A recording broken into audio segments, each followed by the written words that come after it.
15 bad habits na nakakasira sa utak natin, sa memory natin, pero hindi natin alam. Mahalaga po to. I think mga ibang bad habit baka ginagawa ninyo, pero hindi nyo alam masama sa utak. Tingnan natin na sa 15, ilan ba dito ang ginagawa mo? Number 1, ito gawain ng marami. Natutulog ng nakakumot. Okay? Mahilig kayong magkumot. Hanggang dito lang yung kumot. Huwag pati ang ulo.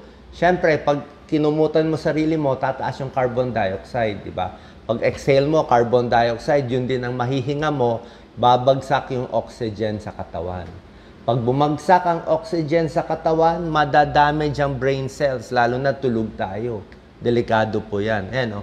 Ito, mas delikado pa to. Tinakip niya yung una, no? So, hinihinga lang niya yung carbon dioxide niya. Kailangan niya ng oxygen. Bad habit yan. Huwag gagawin, ha? Pwede ma-brain damage. Number 2, sobrang lakas na sound. Okay? Pwedeng sa headphone, pwede sa earphone, pwede sa concert, o pwede sa tabi ng kotse, o MRT. Kung talagang laging sobrang ingay, nagugulo yung brain processes natin. Ano? Noise-induced hearing loss, hindi lang tenga nagkakaproblema, pati yung utak. Parang nahihirapan siya mag-recognize ng sound eh. Actually, yung sobrang lakas na ingay, noise pollution yan, hindi rin maganda sa puso. Tumataas rin yung risk of heart inflammation kung maingay. So, maingay, bad for the brain, bad for the heart. Number 3, bad habit pala to. Laging nasa dilim, hindi nagpapaaraw. Baka may taong ganyan, trabaho ng trabaho sa dilim. May pag-aaral, pag nasa dimly lit room, lagi lang madilim, walang araw, wala siyang exposed sa sunlight, medyo nagbabago yung structure ng brain. Medyo naiiba yung memory niya, yung learning ability. Ito nga, 30% mas nasisira itong isang area ng brain natin, yung hippocampus. So, mas nagiging dull, parang mahina yung isip. Kailangan may exposure sa araw.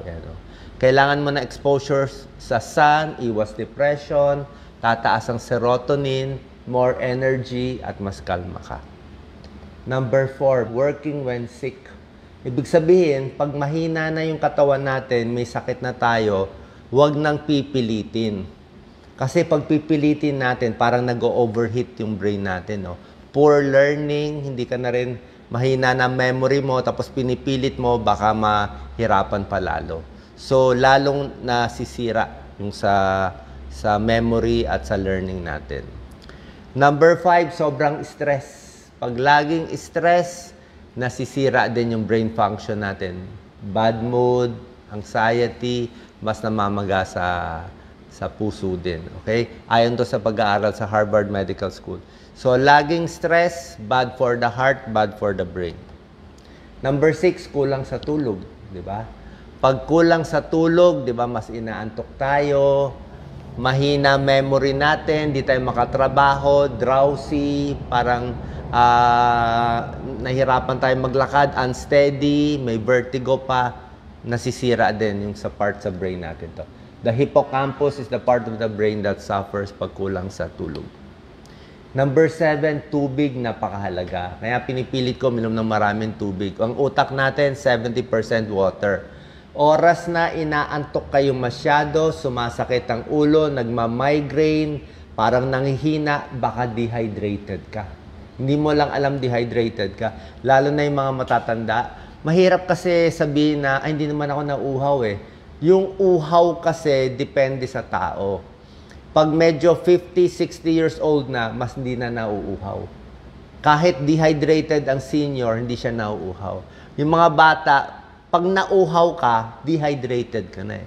Kaya nga, pag dehydrated ka, kulang sa tubig, cognitive decline, no? Hindi makaisip, hindi makasagot sa school. No? Hindi ka na maka-problem solving, hindi ka maka-coordinate. Mahina attention span kasi dehydrated ka. Hindi gumagana yung utak. Natutuyo yung utak natin. Yan. Kaya inom ng maraming tubig. Number 8, multitasking. Baka marami sa inyo gusto mag-multitask. Ibig sabihin, sabay-sabay. Nakikinig ng may kausap sa telepono, may sinasagutan, nag-aaral, tapos may sinasagutan dito sa school, sabay-sabay. Hindi po pwede. Pag sinabay-sabay mo yung utak natin, mas gusto niya one thing at a time. Focus sa isang trabaho, pag natapos na, focus naman sa iba. Pag sinabay-sabay mo, may stress ka. Tataas ang cortisol, it leads to mental fog and scrambled thinking. So, ingat sa pagsasabay-sabay. Number 9, kailangan mag-almusal. Okay? May pag-aaral yan. Japanese study, 80,000 people. Yung hindi nag-aalmusal, mas mataas ang chance ma-stroke, mas naha-high blood, mas bumabagsak pa yung blood sugar sa umaga, mas pangit ang performance sa school at sa work. Hindi rin sila pumapayat. Actually, tumataba pa nga eh. Kasi bumabawi sila ng kain sa tanghali at sa gabi. So, kailangan laging may supply ng energy yung katawan, pati yung utak natin. Laging nakaupo. Okay? Nakita nila may connection daw. Laging nakaupo, hindi nag-exercise, humihina rin daw yung memory. Yan, no? Parang numinipis yung area ng brain na konektado sa memory. Kulang sa exercise, kulang sa circulation, di ba? Pag may circulation, naglalakad tayo lagi, mas gaganda yung daloy ng dugo sa utak. Exercising, decrease stress, increases mobility. So, kailangan natin gumalaw-galaw. Number 11, kailangan positive thinking, okay? Positive thoughts and stimulating thoughts. Dapat lagi may iniisip, may ginagawa, may pinaplanong maganda. Kasi kung parang ito, ang daming maganda nangyari sa buhay mo, pero nakafocus ka sa isang bad, diyan ka lang nakatingin. So, pag laging negative thinking, hindi maganda sa utak. Okay? Number 12, syempre, sobrang matatamis, hindi healthy foods kinakain. Pag sobrang tamis, tataas ang blood sugar, magiging overweight. Pag mataas ang blood sugar, prone ka magkaroon ng brain damage. Poor nutrition. Okay? Sobrang alat. Sobrang alat ang kinakain, tataas ang blood pressure. Pag mataas ang blood pressure, pwede ma-stroke. Pag na-stroke, sira na yung sa utak. Diba? Decline yung brain function. May kasabihan nga, diba, na unang stroke, pwede ka mag-recover. Second stroke, baldado na one side. Pangatlong stroke, namamatay na yung pasyente. Actually, isang saying lang yun. Hindi naman lagi ganun nangyayari. Pero minsan, ganun nga nangyayari. Minsan yung unang stroke, nagre-recover. Yung pangalawa, hindi na makarecover. Pangatlong beses, natutuluyan. Kaya ingat sa high blood dahil sa sobrang alat. Gamutin ng high blood at diabetes. Sigarilyo at alak, syempre nakakasira ng utak. Common sense na ba? Smoking, hindi lang lung disease, heart disease, pati sa utak din. Alcohol, di ba? Kaya nga naggegewang-gewang paglakad, di ba? Pag uminom ng alak, di ba? Para ka na-stroke eh. So, nalalasing, higher risk of dementia and Alzheimer's kung umiinom ng alak. Air pollution. Masama ang air pollution. Nakita natin. Maraming pag-aaral yan. Pag yung bahay mo malapit sa main road, higher risk of asthma, higher risk of stroke. Mataas risk ng stroke. Bakit? Siguro yung mga air pollution di ba? Pati Alzheimer's disease mas tumataas.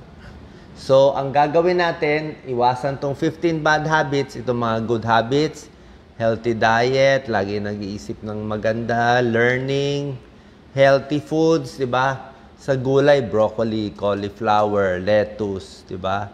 Apple, watermelon, mani, pwede mani para sa utak, okay? Healthy oil lang tayo, ginger, pwede rin yan. So, more healthy, iwas sa matataba at mga processed foods. So, ito po yung summary, pinakita ko sa inyo. Other tips, maganda lagi na stimulate yung brain, switch routines. Huwag boring ang buhay pa iba-iba. Be social, kumausap sa maraming tao. Okay? Digital detox, minsan relax yung utak mong masyadong magbasa ng mga bashers. Magbasa ng libro. Okay? Bawasan ng stress. Tamang tulog. Exercise. Safety. Huwag magpapasuntok sa ulo. Magsuot ng helmet. Mag-ingat po. Yan, no? Ingatan yung ulo natin na hindi madapa, hindi tayo bumagsak sa bahay, hindi tayo mabagok. So, safety sa bahay para safety ng utak natin. Sana po nakatulong tong tips. 15 bad habits na iiwasan natin para laging maayos ang ating pag-iisip at utak. God bless.